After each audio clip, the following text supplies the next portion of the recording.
A while back, I decided that I wanted to find some good short stories. I searched Google for the best short stories of all time, and then picked a title from the top 20 called Where Are You Going? Where Have You Been? by Joyce Carol Oates. I listened to the story on YouTube and was disturbed to discover that it was about a 16-year-old girl who is followed home by a serial rapist and then coerced into getting into his car. Just retelling the topic disturbs me deeply. I also listened to 2 other of the top 20 and was also disturbed by their darker and more dismal themes. In each of the 3 stories that I chose, the main character is overcome by the antagonist. The young girl from Oates' story gets into the car.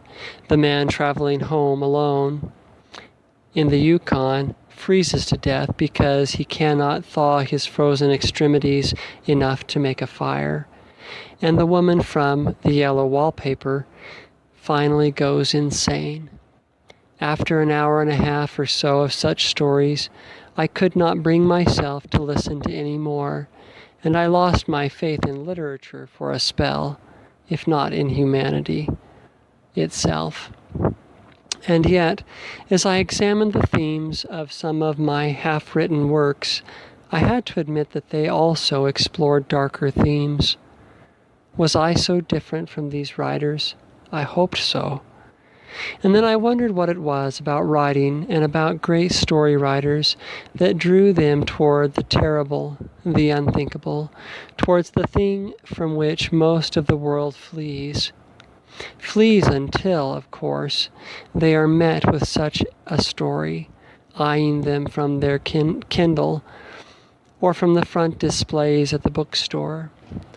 Then, by lamplight, and in the privacy of their rooms, they devour them and sit spellbound and silent in the darkness of the pre-sleep night, staring into nowhere and deeply wondering at them.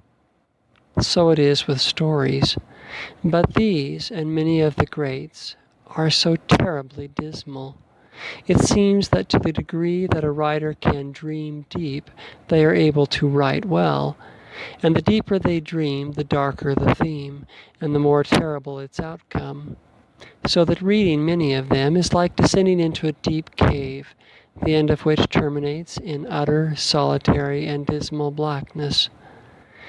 And this tragic end is a hallmark. This tragic end is a hallmark of a certain kind of literature. The more terrible the end, and the more thoroughly the writer can convince you of the hopeless case, the higher marks he or she receives for literary prowess. And while there are plenty of examples of the hero coming out on top, the darker themes of the futile struggle carry on as a mainstay. So why do we value so highly that author who can most thoroughly convince us that there is no hope? I wonder if, perhaps, it is because it approaches a truth of human existence which we all acknowledge, but which few are brave enough to explore. For though we scheme and plan and project, ultimately we are impotent to avoid the most pressing of concerns, i.e., the unseen. For it is that thing which we do not foresee that poses the greatest threat. It is the pervading darkness which stands ready to devour, and it is the great dreamers that can show us most faithfully that thing which, though we feign disinterest, in reality we long to see. For though it be terrible, there is consolation in knowing that it comes to us all. There is consolation in knowing that it comes to us all, and that we are powerless over it.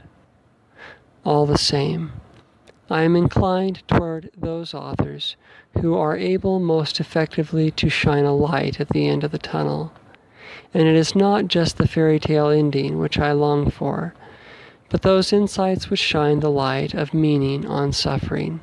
Such art is not only deep and great, but also useful. So I suppose eventually I may take another shot at the top 20, but I am gun-shy. Perhaps some of you have found a few stories worth reading. If so, I would love to hear about them.